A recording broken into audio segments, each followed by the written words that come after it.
South Korea's finance ministry has also given its assessment of the country's manufacturing production and exports and says there are definite signs of improvement.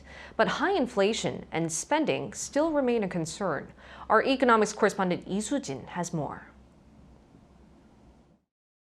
South Korea's economy is showing a patchy recovery.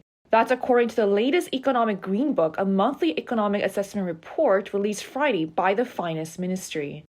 There have been improvements in manufacturing, production, exports and employment, but parts of the economy are recovering at different paces as private consumption and construction investment remain sluggish and inflation high. Production in the manufacturing industry in January was up nearly 14% on year, led by a more than 40% increase in chip production. As for the country's exports, there was an on-year increase of nearly 5%, with 6 out of 15 major export items such as semiconductors and ships all going up.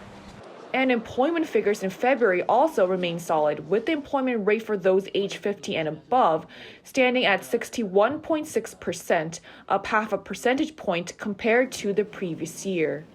But the nation's economy continues to grapple with high inflation as well as sluggish private consumption and construction investment. South Korea's consumer prices were up 3.1% on year last month due to higher prices of oil as well as fruit and vegetables after falling below the 3% mark in January. Prices of agricultural goods were up more than 20% from the previous year due to adverse weather conditions in major production areas.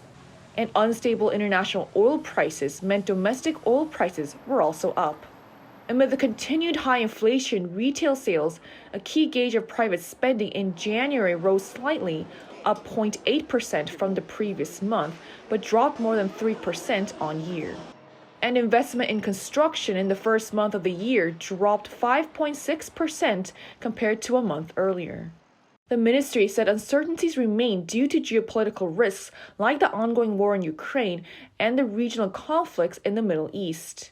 As such, the government plans to continue to focus on improving domestic demand by implementing key policy tasks identified during livelihood policy discussions with citizens. The ministry added that there is also growing anticipation for recovery in the IT industry and a soft landing for the global economy. Lee Soo-jin, Arirang News.